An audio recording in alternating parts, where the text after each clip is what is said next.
Bienvenue à notre conférence apologétique et ce soir, je vais discuter de ce sujet. Les expériences religieuses prouvent-elles que Dieu existe? Les expériences religieuses ou les expériences mystiques prouvent-elles que Dieu existe effectivement?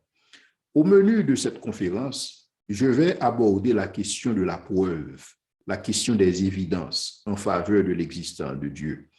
Donc, l'idée ici, c'est de voir est-ce qu'il n'existe que les expériences religieuses qui pourraient prouver l'existence de Dieu en dehors des prescrits de la Bible. Deuxièmement, je vais faire une appréciation philosophique des expériences religieuses. Et ce faisant aussi, je voudrais profiter pour définir c'est quoi une expérience religieuse. Troisièmement, je vais faire une appréciation biblique des expériences religieuses. Que dit la Bible? Que dit la théologie pour ce qu'il s'agit des expériences religieuses? Et au final, je vais présenter la validité ou l'invalidité des expériences religieuses quant à leur capacité à prouver effectivement que Dieu existe. D'abord, les preuves pour l'existence de Dieu. Il n'existe aucune preuve mathématique pour l'existence de Dieu. Donc, prouver l'existence de Dieu ne peut pas être fait dans le sens mathématique du terme. Et non plus, prouver l'existence de Dieu ne relève pas uniquement de ceux qui ont fait des expériences de transcendance, de ceux qui ont fait des expériences mystiques ou des expériences religieuses. Et de plus, en dehors des Écritures, il existe un ensemble d'évidences, il existe un ensemble d'arguments qu'on pourrait mettre en avant pour prouver effectivement l'existence de Dieu, mais pas dans le sens mathématique du terme. Par exemple, j'aime parler de l'argument cosmologique pour l'existence de Dieu. C'est un argument relativement simple, qui est formulé ainsi. Tout ce qui commence à exister a une cause. Puisque l'univers a commencé à exister, l'univers aussi a besoin d'une cause pour son existence. Cependant, quand les théoriciens du Big Bang parlent de cette explosion qui a eu lieu à un certain moment logique donné, ils disent que c'est justement au moment du Big Bang que le temps, l'espace, la matière, l'énergie se sont produits de manière simultanée. Si le Big Bang, c'est un effet, et si pour tout effet, il faut une cause, parce que telle est la loi de la causalité, les mêmes causes produisent les mêmes effets dans les mêmes circonstances, cela veut dire que la cause du Big Bang devrait être en dehors du temps, puisque avant le Big Bang, il n'y avait pas de temps. Donc, être en dehors du temps veut dire être transcendant, ou si vous voulez, être éternel, pour être beaucoup plus précis. Puisque avant le Big Bang, il n'y avait pas de matière, donc la cause du Big Bang doit être immatérielle, ou si vous voulez, spirituelle. Puisque c'est le Big Bang qui a occasionné toute cette énergie, donc avant le Big Bang, il n'y avait pas d'énergie, et donc la cause du Big Bang devrait être tout puissante. Puisque avant le Big Bang, il n'y avait pas d'espace, et donc la cause du Big Bang doit être en dehors de l'espace, et c'est ce que nous appelons transcendant. Donc une cause qui soit en dehors du temps, une cause qui se veut immatérielle, une cause qui se veut transcendant, une cause qui se veut tout puissant, c'est ce que justement nous appelons Dieu. Donc voilà l'argument cosmologique en faveur de l'existence de Dieu. Un deuxième argument, c'est l'argument axiologique en faveur de l'existence de Dieu, ou c'est l'argument, si vous voulez, en faveur des valeurs morales objectives. Nous savons intuitivement ce qui est bien et ce qui est mal. Quelque part, c'est parce que dans notre conscience, il existe une loi qui nous dicte ces choses. Donc, les valeurs morales objectives ne sont pas, si vous voulez, des produits de la culture ou des civilisations, mais dans toutes les civilisations, on savait que la justice est une bonne chose. On savait que l'injustice, c'est une mauvaise chose. On sait que l'amour, c'est une valeur universelle. Donc, c'est établi dans notre ethos en tant que peuple, en tant qu'humain, en tant que race. Maintenant, là où il existe une loi, il faut nécessairement qu'il existe un législateur, d'où un argument en faveur de l'existence de Dieu. Il y a aussi l'argument ontologique en faveur de l'existence de Dieu, qui veut que nous avons tous cette attirance vers un être supérieur. Et c'est justement ce qui explique quelque part la religion. L'homme a toujours voulu vivre pour une cause ou pour un être beaucoup plus grand que lui. Et ça, c'est prouvé dans toute l'histoire de l'humanité, dans l'histoire des civilisations, et on va y revenir. Il y a aussi dans l'évidence théologique ou l'argument téléologique en faveur de l'existence de Dieu. L'argument téléologique, c'est l'argument par le design. Donc, nous subissons tous une force d'attraction. Le manguier sait qu'il doit produire des mangues. Il existe, quand on regarde l'univers, nous observons un fin réglage au niveau des différents astres, au niveau des différentes composantes, aux différents des paramètres de l'univers. Quand on prend l'ADN de l'homme, on voit que dans l'ADN, il y a une information qui est là. Et c'est justement grâce à Francis Collins qui a pu décoder l'ADN qu'aujourd'hui, nous pouvons produire des médicaments personnalisés. Maintenant, là où il y a une information, là où il y a un programme, il faut nécessairement qu'il existe un programmeur. Donc, ce sont des arguments par inférence, si vous voulez, pour prouver l'existence de Dieu. Un autre argument, c'est la résurrection de Jésus-Christ. Puisque la résurrection de Jésus-Christ a occasionné un ensemble de faits historiques, par exemple, le jour d'adoration qui, pour les Juifs orthodoxes, est passé du samedi au dimanche. Les gens qui ont adoré Dieu dans les synagogues, dans les temples pendant plus de 4000 ans, et du jour au lendemain, le jour d'adoration a basculé de samedi à dimanche. Quelque chose s'est produit. Et c'est la même chose pour les disciples de Jésus-Christ qui étaient des timides, mais cependant, ils ont donné leur vie pour ce qu'ils croyaient être vrai, parlant de la résurrection de Jésus-Christ. Il y a Paul, un sceptique, il y a Paul, enfin Jacques, qui était un sceptique, qui s'était converti parce qu'il a vu le Christ ressuscité. Il y a l'apôtre Paul qui, lui, était un défenseur farouche du judaïsme et qui est devenu plus tard un défenseur farouche du christianisme. Quelque chose s'est produit. Donc, il existe un ensemble, il existe même 12 faits historiques, ou si vous voulez, 12 évidences circonstancielles en faveur de la résurrection de Jésus-Christ. Mais nous savons que nul ne peut ressusciter d'entre les morts de manière naturelle. Donc, c'est pourquoi la Bible nous parle de la résurrection de Jésus-Christ, disant que Dieu l'a ressuscité d'entre les morts. Ceci dit, si Jésus-Christ est effectivement ressuscité d'entre les morts, selon ce qui est dit dans les Écritures et selon ce qui est prouvé au niveau des faits historiques, cela veut dire que la résurrection de Jésus-Christ, c'est une évidence en faveur de l'existence de Dieu. Maintenant, les expériences religieuses, et c'est le sujet qui nous concerne aujourd'hui. Certainement, il y a beaucoup de gens qui ont fait des expériences religieuses ou des expériences mystiques. Et ces gens ont compris que ces expériences avaient rapport avec le divin. Et donc, dans un certain sens, ils ont fait une expérience qu'ils croyaient être émanant, qu'ils croyaient venir d'une certaine relation avec le divin. Donc, maintenant, est-ce que les expériences religieuses, dans ce contexte, peuvent s'ajouter à la liste des évidences en faveur de l'existence de Dieu? C'est ce que je voudrais étudier dans le contexte de cette conférence. Mais pour ce faire, je vais apprécier philosophiquement les expériences religieuses et je voudrais commencer avec la définition de William James. William James, c'est un psychologue et c'est un psychologue et un philosophe qui véritablement se passe de présentation, dans un certain sens, et c'est lui qui a développé pas mal de théories en matière de philosophie, en matière de psychologie, pour ce qui concerne les expériences humaines. Et souvent, c'est sa définition des expériences humaines qui est retenue dans les milieux académiques. Sa définition se présente ainsi. Tout sentiment, acte, expérience vécue par des individus qui croyaient être en relation ou en correspondance avec le divin, voilà comment on définit une expérience religieuse. Je reprends.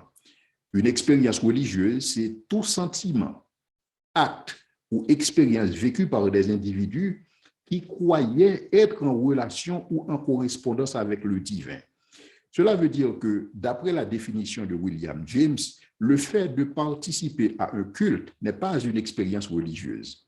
Le fait pour quelqu'un de prier n'est pas une expérience religieuse. Le fait pour quelqu'un de pratiquer la méditation n'est pas une expérience religieuse. Parce qu'une expérience religieuse implique un sentiment, un acte ou une expérience qui est vécue. Et la personne qui vit cette expérience croit être en relation ou en correspondance avec le divin. Et il continue pour caractériser les expériences humaines, les expériences religieuses, par rapport aux autres types d'expériences que nous pourrions avoir. Et c'est là qu'il présente les caractéristiques suivantes. Premièrement, toute expérience religieuse sera de nature ineffable, c'est-à-dire difficilement explicable. Donc, c'est pourquoi il y a des gens qui font des expériences et qui n'arrivent pas souvent à communiquer ces expériences-là. Je ne suis pas totalement d'accord avec William James. Il se pourrait que notre incapacité à pouvoir communiquer, à pouvoir expliquer une expérience religieuse peut aussi résulter de la faiblesse de notre langage au niveau linguistique. Mais cependant, une expérience peut normalement être expliquée, que l'expérience soit une expérience dans le domaine physique ou que l'expérience soit dans le domaine sensoriel ou une expérience religieuse, ce que vous voulez. Donc, il présente une des caractéristiques, c'est que toute expérience religieuse doit être ineffable, c'est-à-dire difficilement explicable. Deuxièmement, toute expérience religieuse doit être noétique, c'est-à-dire il y a une sorte de réception des informations qui n'étaient pas nécessairement accessibles, mais qui sont devenues accessibles soudainement. Troisièmement, ce sont des expériences transitoires. Donc, la durée d'une expérience religieuse est souvent limitée. Et c'est aussi une expérience passive, quatrièmement, parce que le sujet qui vit l'expérience n'est pas aux commandes. C'est la déité, c'est la divinité qui est la cause de l'expérience qui serait aux commandes du sujet dans ce contexte. Donc, 4 caractéristiques pour une expérience religieuse: ineffable, noétique, transitoire et passive. Maintenant, à côté de William James, et qui est un tenant particulier pour ce qu'il s'agit de la philosophie et de la psychologie en rapport aux expériences humaines, il existe aussi un théologien et philosophe du nom de Richard Swinburne et qui, lui, a présenté 5 types d'expériences religieuses. Et pour lui, en termes d'expérience religieuse, on peut avoir, premièrement, une expérience qui est publique et ordinaire. C'est-à-dire, c'est comme quand on observe un coucher de soleil et que cela nous dit quelque chose. Donc, c'est comme cela créerait en nous une sorte d'expérience de transcendance. C'est comme quelqu'un qui se retrouve à Bassin Bleu qui observe ou quelqu'un qui se retrouve au niveau des chutes du Niagara. Donc, c'est une expérience publique, mais c'est aussi une expérience ordinaire. Donc, Richard Swinburne associe de tels types d'expériences à une expérience religieuse. Mais il parle aussi d'expériences publiques extraordinaires. Et c'est là qu'il parle de miracle, dans la mesure où le miracle a été réalisé publiquement et dans le sens qu'un miracle, ce n'est pas quelque chose qui se produit chaque jour ou qui se produit ordinairement. Donc, dans ce contexte, il l'appelle public extraordinaire. Troisièmement, il y a des miracles privés descriptifs. C'est comme quelqu'un qui a fait l'objet d'une guérison. Cette personne peut témoigner qu'elle a été guérie d'une certaine maladie et donc là, elle peut expliquer comment cela s'est passé. Quatrièmement, c'est une expérience privée non descriptible, c'est-à-dire quelqu'un qui se retrouve en extase et qui aurait vu des choses ineffables. Et comme l'a dit James William, l'une des caractéristiques des expériences religieuses, c'est que les expériences religieuses sont ineffables. Et j'avais dit que je n'étais pas d'accord avec James Williams dans la mesure où il pense que la totalité, toutes les expériences religieuses devraient nécessairement être ineffables. Tel n'est pas nécessairement le cas. Et je vais vous le prouver tout à l'heure. Cinquièmement, ce sont des expériences non spécifiques, tout simplement pour quelqu'un qui a le sentiment d'être en présence d'une déité ou d'une certaine divinité. Maintenant, la définition que William James avait présentée, n'oubliez pas, William James est quelqu'un qui a fait école en matière de philosophie, en matière de psychologie. La définition qu'il a fournie pour exprimer c'est quoi une expérience religieuse, c'était une définition un peu boiteuse et qui a été utilisée pendant longtemps contre les expériences religieuses. Je vais reprendre la définition de James Williams. Pour lui, une expérience religieuse, c'est tout sentiment, acte ou expérience vécue par des individus qui croyaient être en relation ou en correspondance avec le divin. Et là où les critiques attaquent la définition de James Williams, c'est sur la base de la croyance. Ou acte, sentiment, expérience vécue par des individus qui croyaient être en relation. Donc, pour ces critiques, le fait de croire être en relation avec le divin, cela peut impliquer deux choses. Premièrement, cela implique la foi dans le divin avant l'expérience en question. Dans un certain sens, si quelqu'un croyait en Dieu avant de faire une expérience religieuse, dans ce contexte, une expérience religieuse ne saurait être considérée comme une évidence en faveur de l'existence de Dieu, parce que la foi en Dieu était antérieure à l'expérience. Parce que c'est ce que dit, et c'est ce que disent les critiques par rapport à cette définition. Croire, être en relation avec le divin, suppose une relation antérieure avec le divin. Deuxièmement, puisqu'on parle de croire, on parle de la foi, pour les critiques, la foi relève de ce qui est subjectif. Et donc, la subjectivité ici est tellement présente qu'on ne saurait considérer les expériences religieuses comme étant des évidences en faveur de l'existence de Dieu. Donc, la définition présentée par James Williams est pour dire que une expérience religieuse implique nécessairement le fait pour quelqu'un de croire qu'il est en présence ou qu'il est en relation avec le divin. Cette définition suppose la croyance dans le divin et par conséquent, une expérience religieuse ne peut pas prouver effectivement que Dieu existe. Et c'est ainsi que les critiques se sont prononcées par rapport à cela et leur conclusion a été la suivante, à savoir, les expériences religieuses sont fausses et ne sont que le produit d'activités neurologiques ou cérébrales. Donc voilà la conclusion des critiques par rapport à la définition présentée par James Williams. James Williams, dans sa définition, a tout simplement voulu dire que les expériences religieuses existent, mais tout simplement cela implique que quelqu'un croit qu'il est en relation avec le divin. C'est tout ce qu'il a voulu dire. Mais cependant, sur la base de cette définition, les critiques ont conclu que les expériences religieuses sont fausses. Donc, il n'y a aucune expérience religieuse qui soit vraie.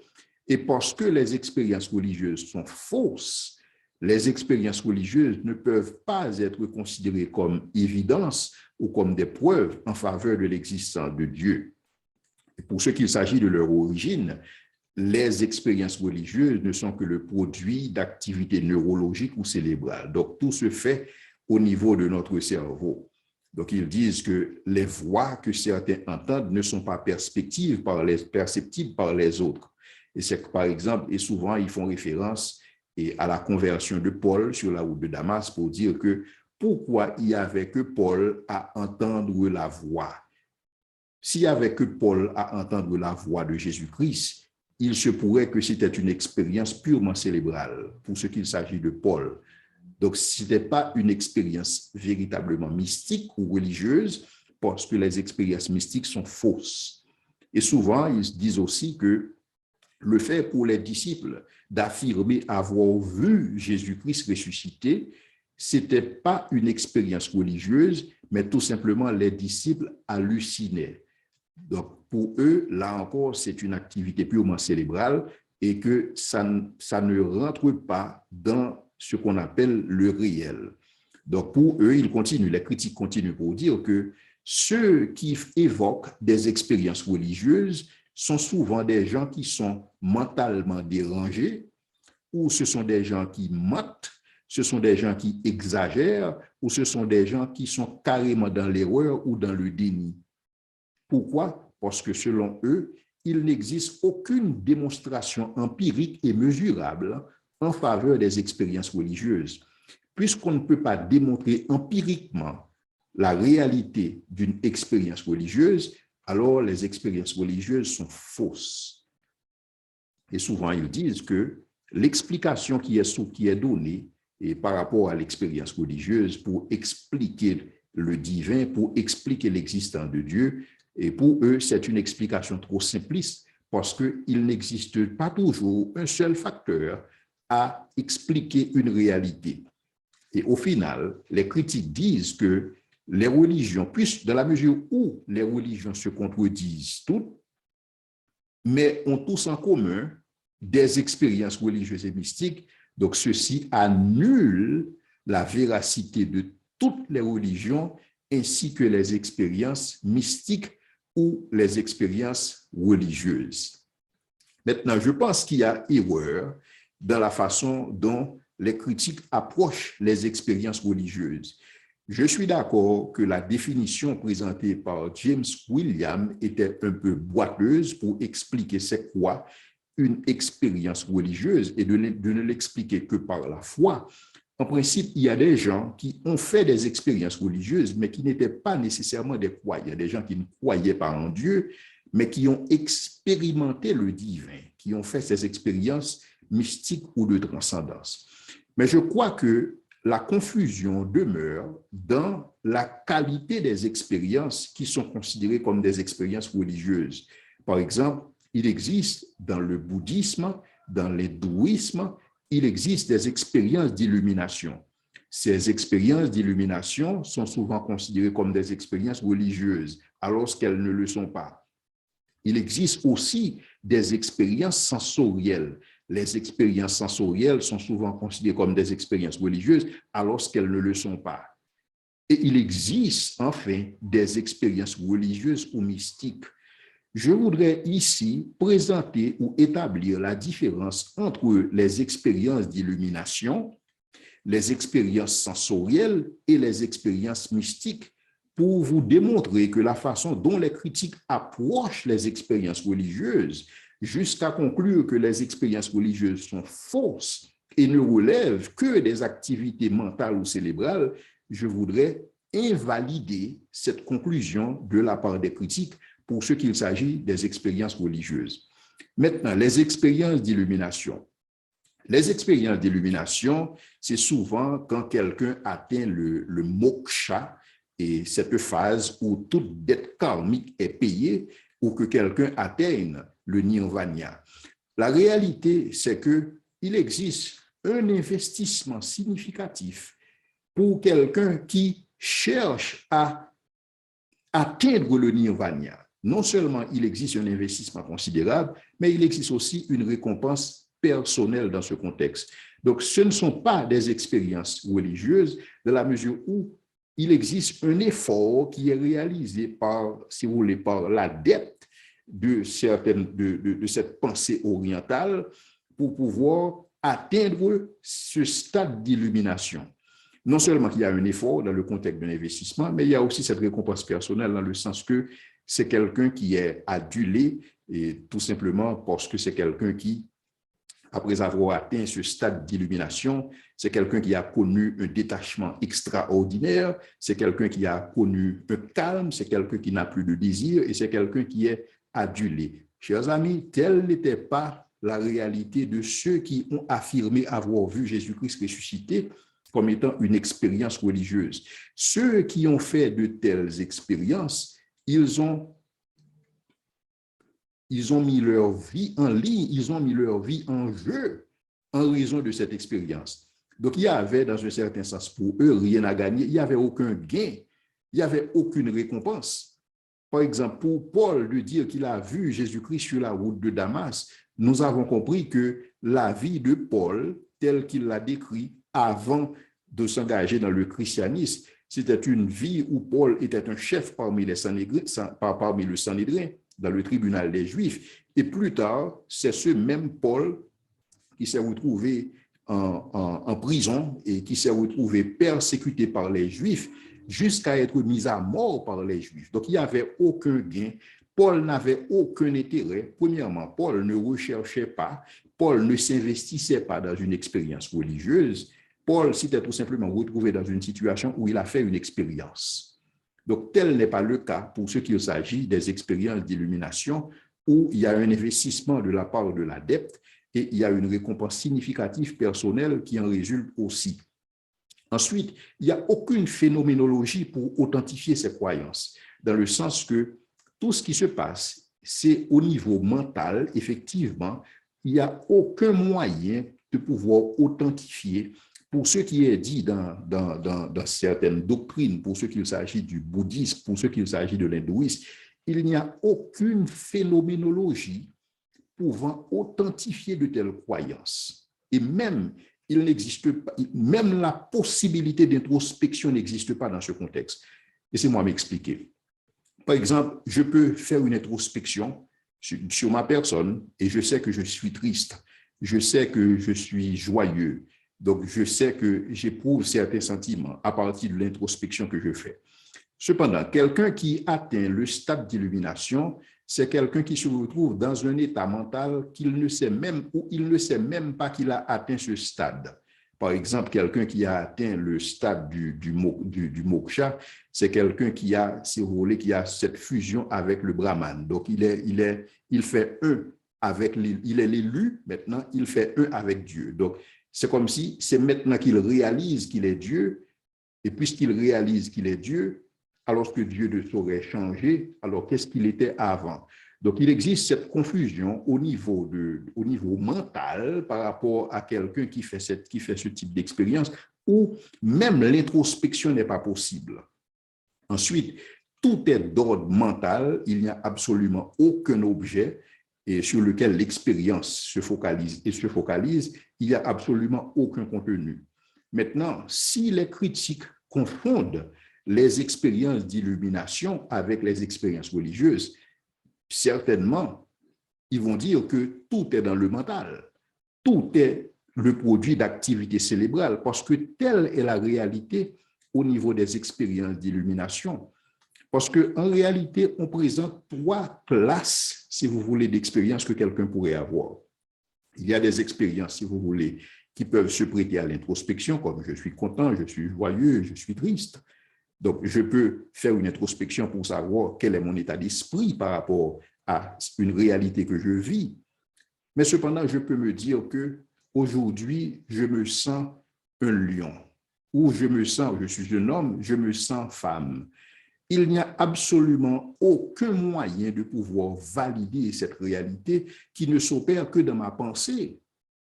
C'est comme si, à un certain moment de la durée, je me dis que je suis Dieu. C'est exactement ce qu'est le moksha. Donc, je réalise que maintenant, je suis l'élu parce que je fais un seul, je suis fusionné avec le Brahman. Et donc, dans ce contexte, il n'y a absolument aucun moyen de pouvoir valider, de pouvoir mesurer, de pouvoir même observer, même par l'introspection, on ne peut pas le faire. Et si la personne qui vit l'expérience ne peut pas faire une introspection pour savoir ce qui est vécu, n'en parlons pas de ceux qui se tiennent en dehors, qui observent cette personne qui vit l'expérience. Donc, dans un certain sens, si les critiques utilisent les expériences d'illumination pour parler, pour juger ou pour critiquer les expériences religieuses, ils sont en train de se tromper. La deuxième catégorie d'expériences, et ce sont les expériences sensorielles. Les expériences sensorielles relèvent du public. Quand je parle du sens, je parle de quand on voit quelque chose, quand on entend quelque chose, quand on touche quelque chose, quand on goûte. Donc, je parle de ces expériences. En général, ces expériences sont d'ordre public et contrairement aux expériences religieuses qui sont de nature privée. Et déjà, vous pouvez voir la différence que j'essaie d'établir. Les expériences sensorielles peuvent être induites dans le sens que je peux utiliser un jeu de lumière, je peux utiliser de la musique pour induire une certaine expérience du divin. Et c'est justement ce que certains utilisent pour manipuler des gens, pour créer une soi-disant présence de Dieu dans certaines assemblées, durant certains cultes, malheureusement. Donc, il y a beaucoup de manipulation. Il y a un ton qui est utilisé, il y a une voix qui est utilisée, il y a la lumière qui est utilisée. Tout ceci pour produire une soi-disant expérience divine. Ça, c'est ce qu'on appelle les expériences sensorielles. Ce ne sont pas des expériences religieuses. Pourquoi? Parce que ces expériences sont contrôlables, donc on peut les contrôler, d'où c'est pourquoi je parle de manipulation. Ces expériences sont prévisibles et c'est comme quelqu'un qui dirait que nous allons avoir un service de délivrance ou nous allons avoir un service de miracle. Automatiquement, quelqu'un parle ainsi, nous ne parlons pas d'expérience religieuse, nous parlons d'expérience sensorielle. Parce qu'un miracle, par nature, est imprévisible. Parce qu'un miracle, c'est une intervention divine, c'est une intervention de Dieu. Et il y a uniquement Dieu à décider quand est-ce qu'il veut, quand est-ce qu'il va opérer un miracle. À moins que quelqu'un soit dans la pensée de Dieu, cette personne peut prédire un miracle ou cette personne peut programmer un miracle. Donc, les expériences sensorielles sont prévisibles et les expériences sensorielles suivent une certaine procédure. Donc, il y a une marche à suivre. Voilà ce qu'il faut faire pour pouvoir expérimenter certaines choses. Donc, il y a des gens qui vont dire que voilà ce que vous devez faire pour expérimenter la présence de Dieu. La présence de Dieu ne s'apprête à aucune procédure en particulier. Et les expériences sensorielles sont testables, on peut les tester. Ces expériences sont démontrables, ces expériences sont documentables et le plus souvent, ces expériences présentent des évidences indirectes. Évidences indirectes dans le sens que l'objet sur lequel la personne qui fait l'expérience sensorielle se focalise, cet objet n'existe pas ou cet objet n'existe que dans l'expérience qui est vécue par la personne. C'est-à-dire, je me focalise sur quelque chose, mais cette chose n'a aucune existence intrinsèque, sinon l'expérience que je suis en train de faire de la chose. Et donc là aussi, cela relève du mental. Maintenant, quand on regarde les expériences d'illumination et les expériences sensorielles, les critiques ont effectivement raison, parce que là, ce sont des événements, ce sont des expériences qui relèvent uniquement d'activités cérébrales. Maintenant, est-ce qu'on doit confondre expérience d'illumination, expérience sensorielle avec expérience religieuse? Non, c'est une erreur de catégorie. Pourquoi? Parce que de nature, une expérience religieuse est privée. Une expérience religieuse est non prévisible. Une expérience religieuse est non contrôlable. Une expérience religieuse ne suit pas un schéma et une expérience religieuse n'est pas démontrable avec des instruments physiques ou naturels. Pourquoi? Parce que c'est une expérience qui relève du surnaturel. Si l'expérience relève du surnaturel, l'idée d'utiliser des instruments physiques pour pouvoir mesurer de telles expériences, cela est carrément absurde. Parce que nous sommes dans le surnaturel, je ne peux pas utiliser des moyens naturels pour apprécier le surnaturel dans ce contexte. Et l'évidence ici est directe. L'objet possède une existence indépendante de l'expérience.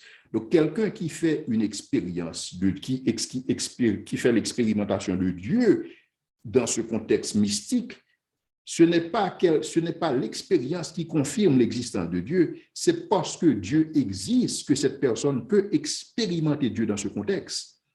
Donc, dans l'expérience religieuse, si vous voulez, est quelque sorte détachée de Dieu.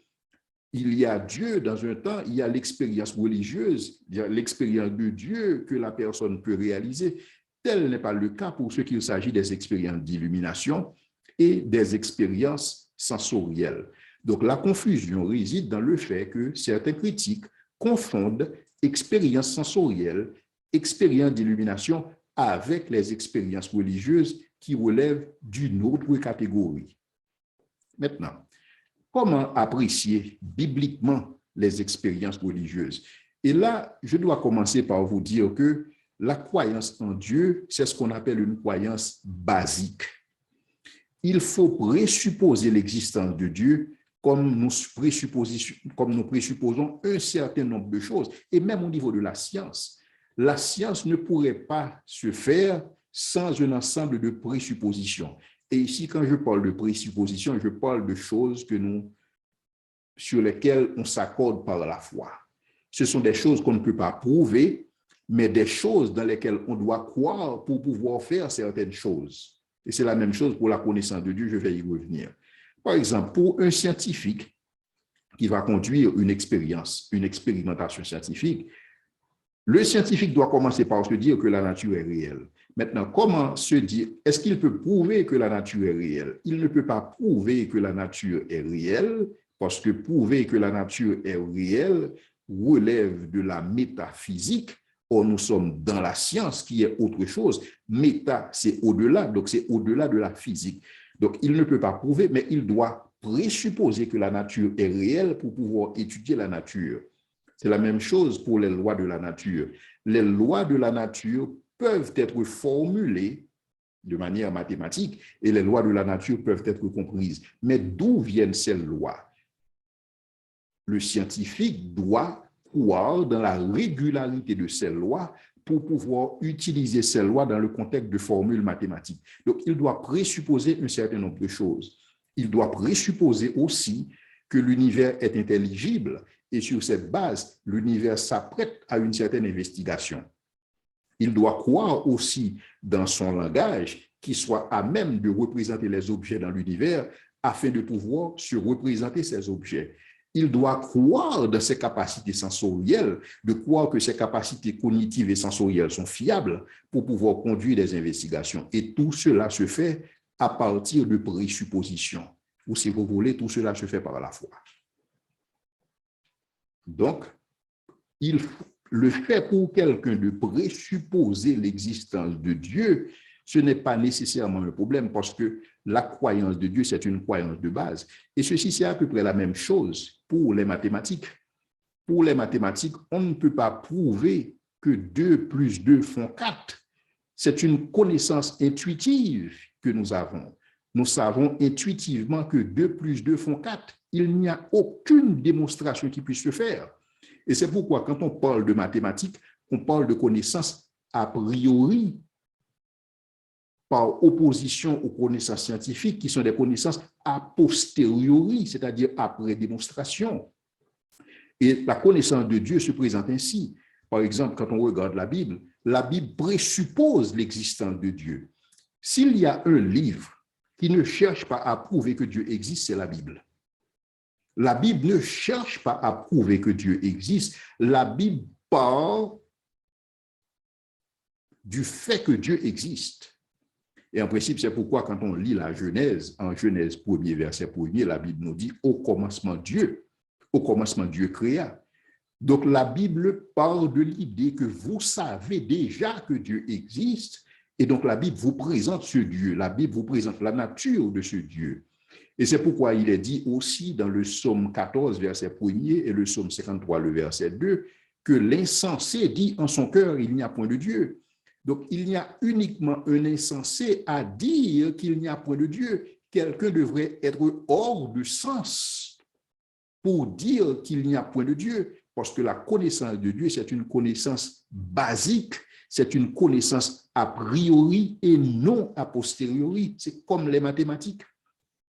Maintenant, au final, on peut dire que si Dieu existe, il est tout à fait normal qu'il se révèle. Il est tout à fait normal qu'il existe des expériences religieuses dans la mesure où Dieu existe. Et dans la mesure où Dieu a créé des gens à son image et à sa ressemblance, il est tout à fait normal que Dieu se révèle à eux. Parce que la réalité, c'est que quand on dit est-ce que les expériences religieuses prouvent l'existence de Dieu, en réalité, c'est l'inverse. L'existence de Dieu prouve les expériences religieuses. Parce que s'il n'y avait pas Dieu, il n'y aurait pas d'expérience religieuse. Parce que si on parle de l'idée que Dieu existe, et c'est ce que j'ai fait tout au début, je vous ai présenté un ensemble d'arguments extra-bibliques en faveur de l'existence de Dieu, l'argument cosmologique en faveur de l'existence de Dieu, l'argument ontologique en faveur de l'existence de Dieu, l'argument axiologique en faveur de l'existence de Dieu. Donc, je vous ai présenté un ensemble d'arguments en dehors des Écritures pour prouver que Dieu existe. Donc, si Dieu existe, il est tout à fait normal de s'attendre à des expériences religieuses dans ce contexte.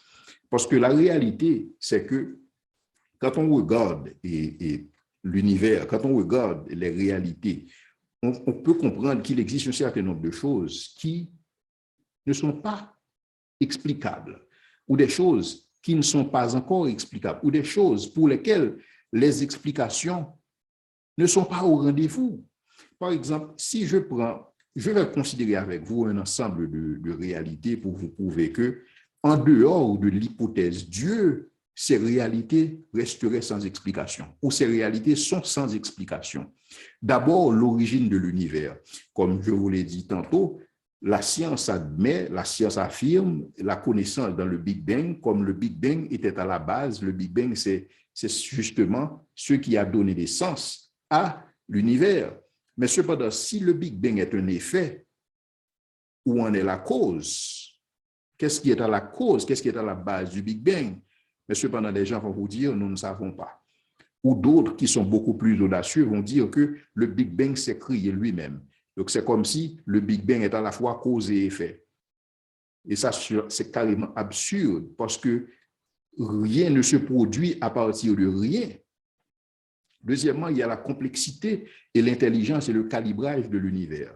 Donc, quand on regarde ce design qui existe dans l'univers, il faut nécessairement faire référence à un designer. Et je pense à ce fameux biologiste Richard Dawkins qui dit que ce design ou cette conception intelligente que nous voyons dans l'univers, ces choses nous apparaissent comme ayant un design, mais il n'existe pas de design véritablement. Je ne sais pas si vous voyez l'absurdité dans les propos de Richard Dawkins. Ces choses nous apparaissent comme ayant une conception intelligente, mais elles ne relèvent pas véritablement d'une certaine conception intelligente. Pourquoi? Parce qu'il n'y a pas d'explication pour ces choses, en dehors de l'hypothèse Dieu.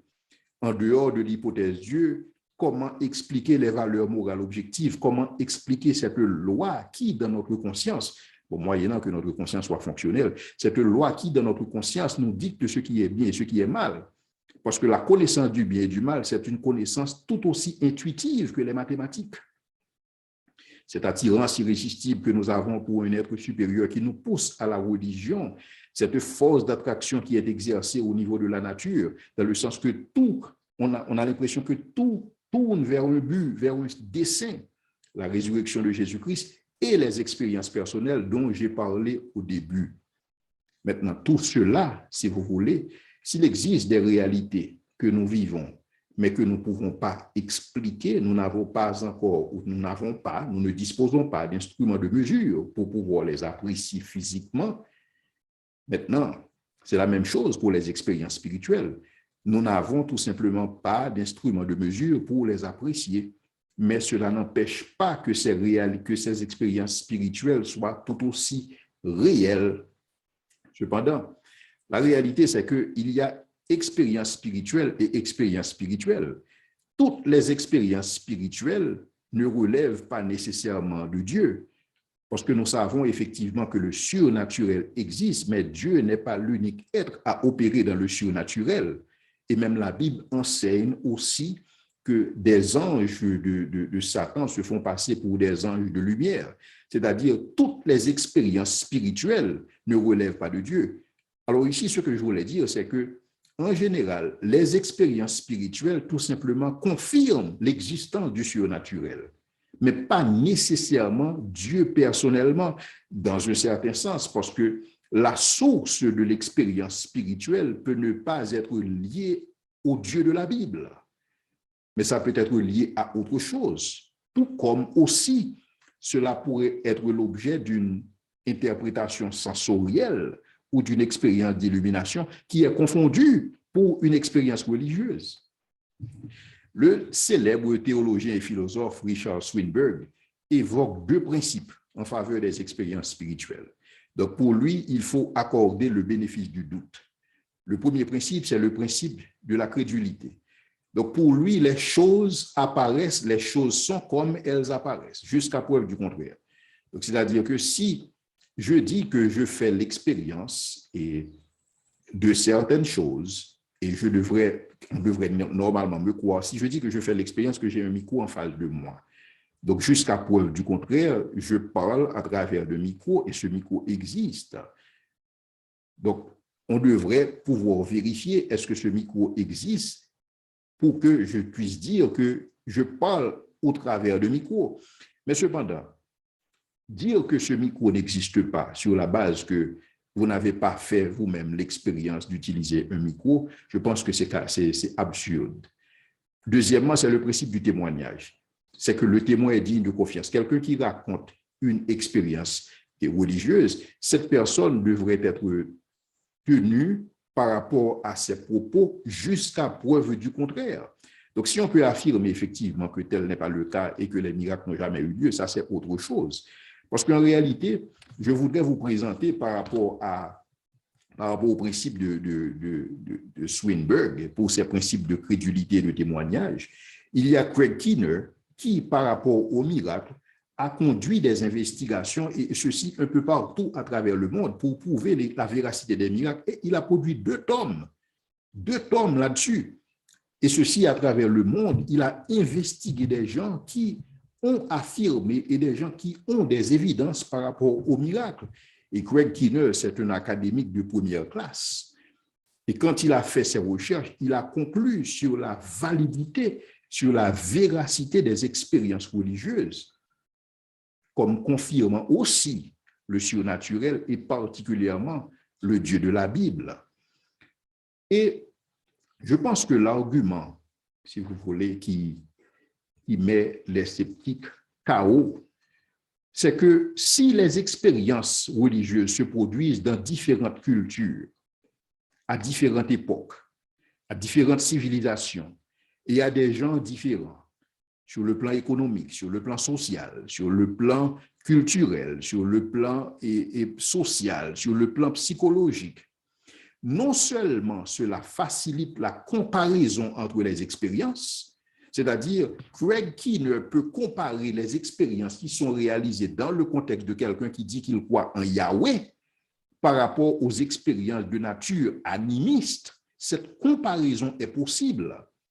Non seulement cette comparaison est possible, mais la réalité, c'est que si ces expériences se produisent un peu partout à travers le monde entier, donc on ne saurait dire que les expériences religieuses ne sont vécues que dans une culture donnée.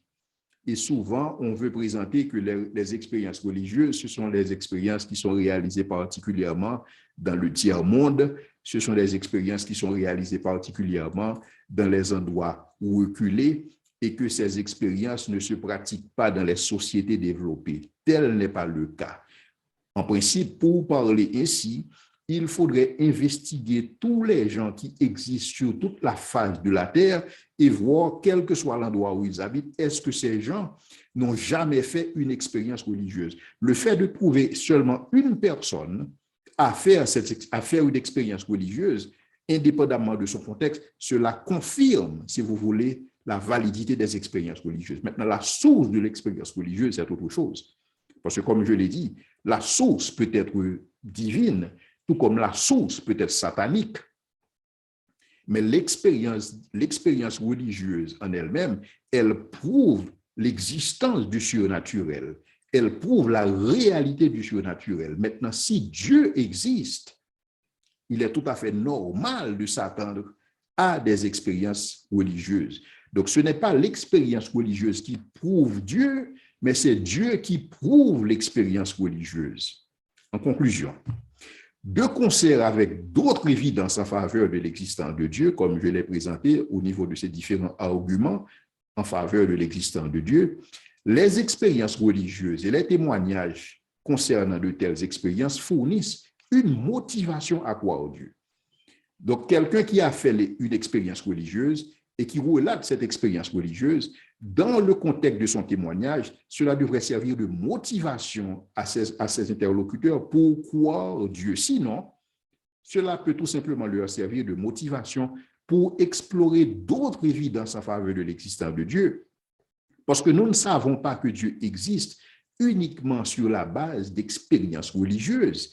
Il existe un ensemble d'arguments, un ensemble d'évidences en faveur de l'existence de Dieu. Et c'est justement ce que je voulais faire dans le contexte de cette conférence, vous présenter l'ensemble des évidences en faveur de l'existence de Dieu et aussi de dire qu'il existe aussi des expériences religieuses et comment ces expériences religieuses sont appréciées.